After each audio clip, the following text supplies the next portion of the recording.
প্রতিটি হত্যাকাণ্ডর সুনির্দিষ্টভাবে independent enquiry করে বিচার করতে হবে।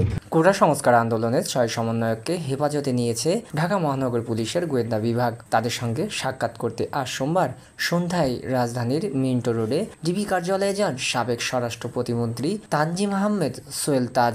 প্রায় 1.5 ঘন্টা সেখানে অবস্থান করেন তিনি। আমি ডিবি প্রধানের কাছে 3টা প্রশ্ন নিয়ে এসেছিলাম।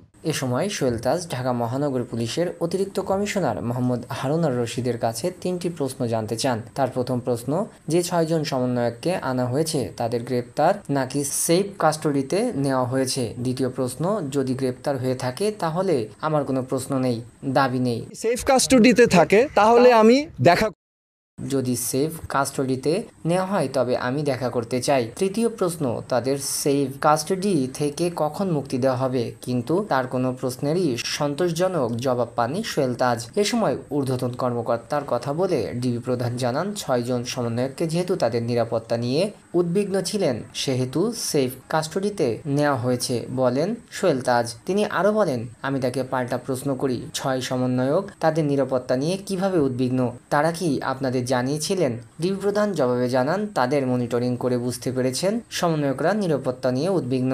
সাবেক এই স্বরাষ্ট্র প্রতিমন্ত্রী বলেন, এরপর আমি 6 সমন্বয়কের সঙ্গে দেখা করার প্রস্তাব দেই ডিবি প্রধানকে। আমাকে জানানো হয় ঊর্ধ্বতন কর্তৃপক্ষের পারমিশন নিয়ে আমাকে তাদের সঙ্গে দেখা করতে হবে। প্রত্যেকটা প্রাণহানির বিচার করতে হবে। ডিবি কার্যালয়ে আসার কারণ ব্যাখ্যা করে সোহেল তাজ বলেন, কোটা সংস্কার আন্দোলন নিয়ে দেশে অশান্তি বিরাজ করছে। এখানে শত শত মানুষ নিহত হয়েছে।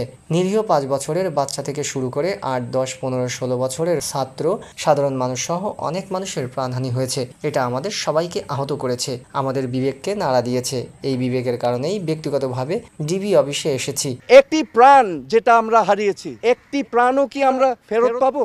তিনি আরও বলেন, এই ছাত্র আন্দোলন ঘিরে যেসব ক্ষয়ক্ষতি হয়েছে তা কিছুই নয়, ক্ষয়ক্ষতি কোনো বিষয় নয়। যে সম্পদ ধ্বংস হয়েছে সেগুলো তো জনগণের করের টাকায় করা হয়েছে। এগুলো জনগণের সম্পদ, এগুলো হয়তো ভবিষ্যতে আবার গড়ে নেওয়া যাবে, কিন্তু একটি প্রাণ যেটা আমরা হারিয়েছি, একটি প্রাণও কি আমরা ফেরত পাবো? এই প্রাণ কি ফিরে আসবে? আমাদের মনে রাখতে হবে মুখ্য জিনিসটা কি, প্রাণের মূল্য কিন্তু কোটি কোটি টাকার চেয়েও অনেক বেশি।